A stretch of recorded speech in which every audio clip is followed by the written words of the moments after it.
Vous avez reconnu derrière moi la cathédrale Notre-Dame de Paris.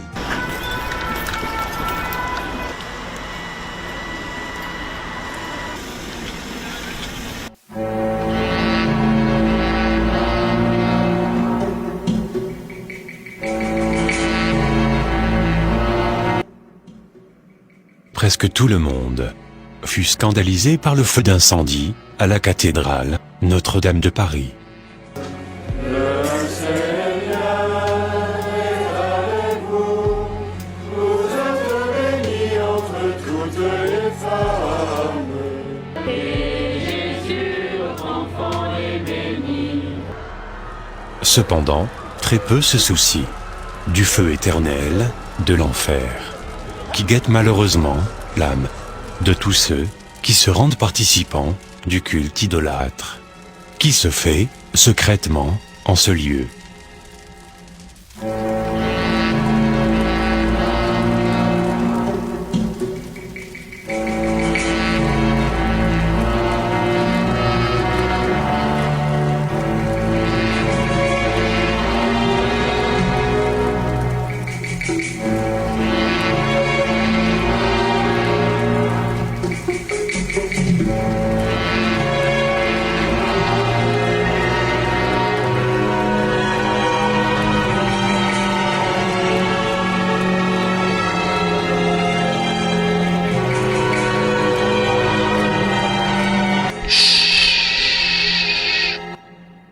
Car une question très brûlante demeure à l'esprit de tous ceux qui ont visionné les 2 vidéos précédentes, et qui est celle de savoir si la cathédrale Notre-Dame de Paris était-ce une cathédrale à la gloire de l'Éternel, notre Dieu, ou un temple d'idolâtrie du diable.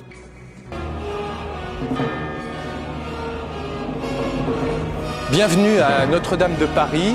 Il faudrait des heures pour décrire Notre-Dame de Paris et en particulier les 3 portails que l'on voit à l'entrée. J'ai choisi de vous proposer un focus sur les représentations du démon et de Satan.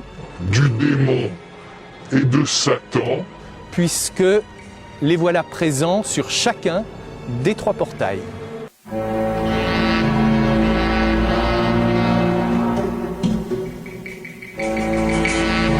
Comment comprendre qu'une cathédrale, dite à la gloire de l'Éternel, notre Dieu, pourtant 3 fois saint, cache aux pauvres adeptes de nombreux symboles mystiques et à caractère franc-maçonnique?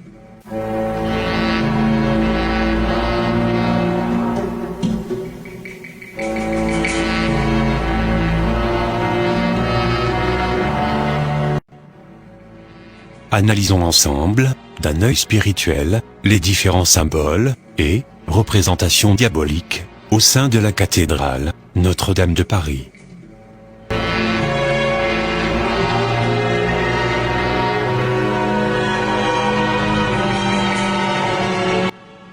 Nous voyons ici, sur cette image de la cathédrale, la représentation, soi-disant, du Seigneur Jésus-Christ, mais avec bizarrement la pyramide franc-maçonnique qui illumine sa tête.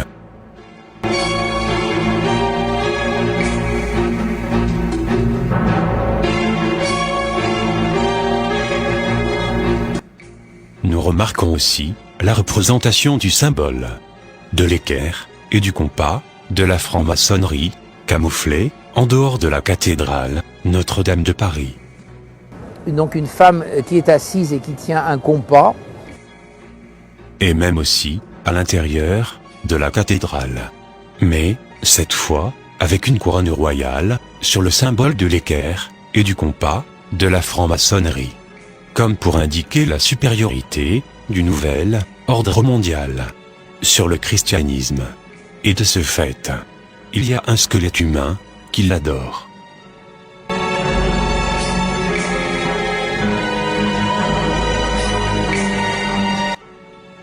Sur cette image par contre, nous voyons, dissimulé, au travers de cette représentation, au sein de la cathédrale Notre-Dame de Paris, l'image du démon Baphomet, assis sur la fleur de lys de la franc-maçonnerie.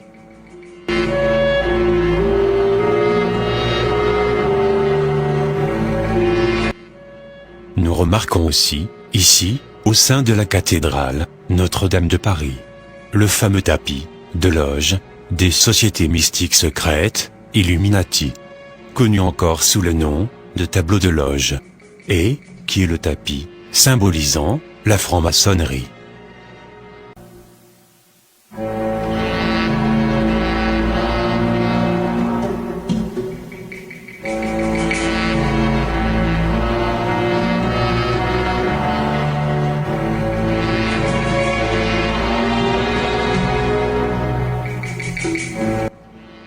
Nous voyons aussi, en plusieurs endroits de la cathédrale, la représentation de la combinaison du chiffre 666, qui est la marque satanique et diabolique de la franc-maçonnerie. 666, chiffre de la bête, selon Apocalypse chapitre 13, verset 18. Et cela, depuis l'intérieur de l'édifice.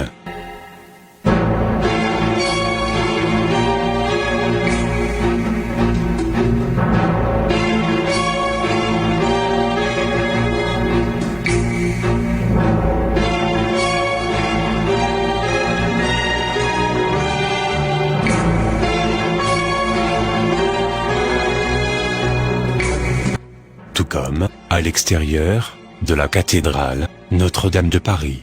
Anecdote qui concerne le portail Sainte-Anne, lorsque l'on regarde les pentures, les ferrures, les travaux de serrurerie, on remarque la précision, la qualité de ce travail. Et là aussi, une légende dit qu'un certain Biscornet, apprenti serrurier, se vit donner la mission de réaliser ces travaux de serrurerie, de penture et de ferrure. Le problème, c'est qu'une fois rentré chez lui, il trouva que la tâche était bien compliquée et il ne savait pas trop comment faire. C'est là, dit-on, que le diable vint lui dire « Je vais t'aider ».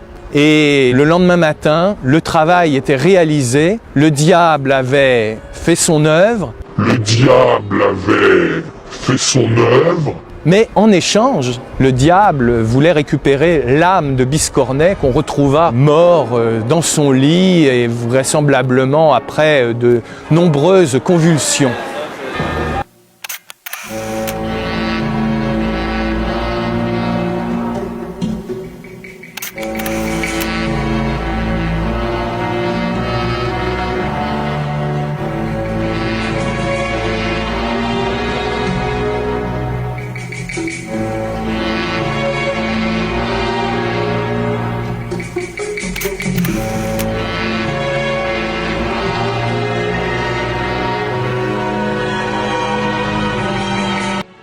Cela ne doit guère étonner personne lorsque l'on entend que certaines réalisations de la cathédrale Notre-Dame de Paris sont l'œuvre du diable, puisque cet édifice est barricadé de représentations de démons, que ce soit à l'intérieur du bâtiment,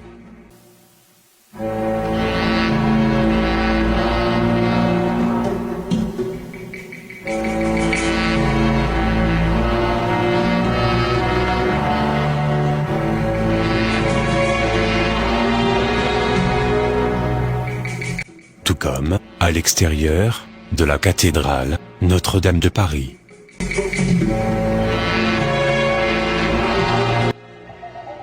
Pour les voir de près, il faut gravir plus de 300 marches. Là-haut, semblant posée depuis des siècles, elle guette, veille, observe.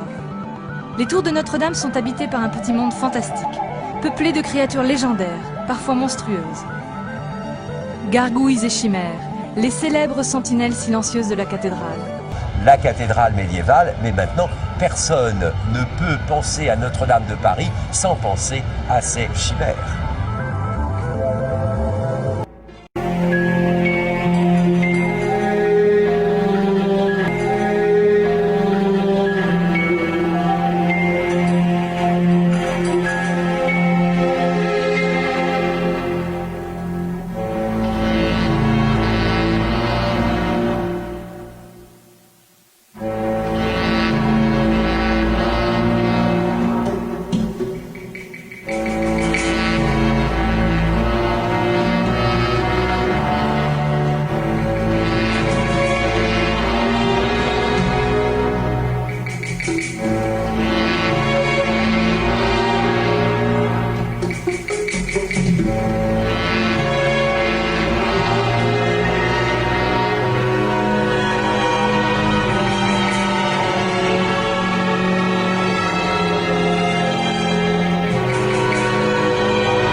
La plus célèbre des chimères est la strige, monstre fabuleux qui ne se lasse pas d'examiner la capitale.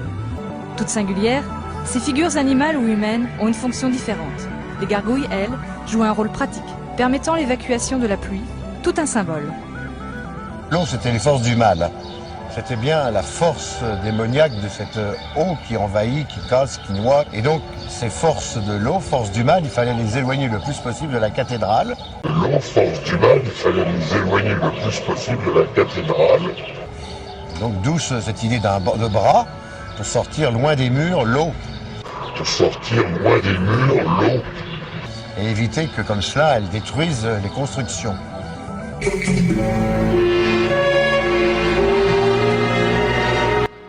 Nous l'avons tous, bien entendu, et, selon ces explications, les positions de ces statues diaboliques sont, pour dit-on, éloigner les forces du mal démoniaque de la cathédrale Notre-Dame de Paris, et cela en évacuant l'eau de la pluie au travers de ces statues diaboliques.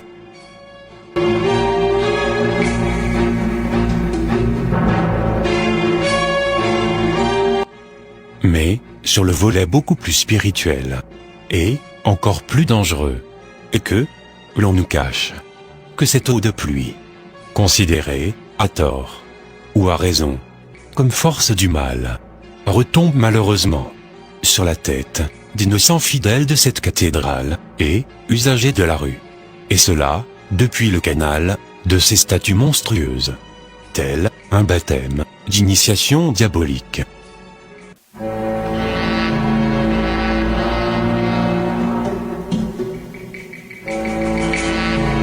Sur les côtés du trumeau 6 des arts libéraux, c'est une femme qui est assise sur un siège qui tient de la main droite 2 livres, un livre ouvert et un livre fermé. Elle tient un sceptre de la main gauche et elle a la tête dans les nuages, on voit la nuée qui lui touche le haut de la tête et elle est assise confortablement sur un siège. Alors que peut représenter Cybèle? Cybèle était une déesse de l'Antiquité. Cybèle était une déesse de l'Antiquité. Que représente ce personnage, cette femme assise qui a l'air véritablement sérieuse, qui est assise sur ce siège? Alors, le livre ouvert qu'elle tient de la main droite peut représenter ce qui est révélé, ce qui est expliqué. Le livre fermé, c'est ce qui n'a pas encore été révélé ou ce qui est réservé à des initiés.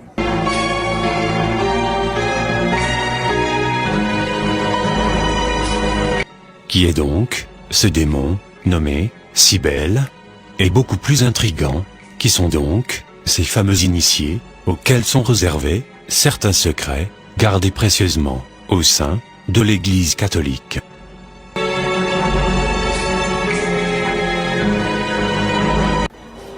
Enfin, lorsque l'on se trouve devant le portail de la Vierge, on aperçoit une sculpture qui nous représente notamment la tentation d'Adam.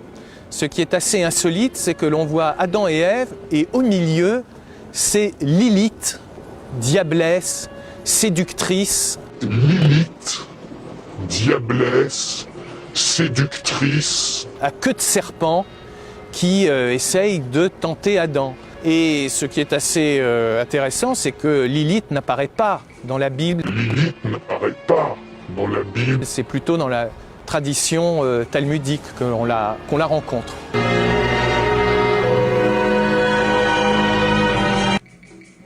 Qui est véritablement ce démon appelé Lilith?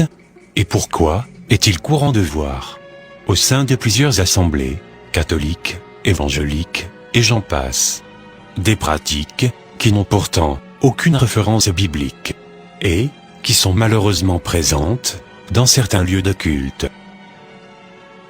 Enfin, l'incendie à la cathédrale Notre-Dame de Paris, que ce soit un accident de feu ou un complot conspiratoire, ne serait-elle pas aussi la résultante de la colère de l'Éternel, notre Dieu créateur, contre une cathédrale qui ressemble plus à une caverne de démons plutôt qu'un lieu de culte, réservé à la gloire de la sainteté divine. Les réponses à toutes ces questions et problématiques dans la conclusion et dernière partie de cette exhortation biblique et qui sera publiée incessamment sur cette même page évangélique, et cela dans les heures qui suivent.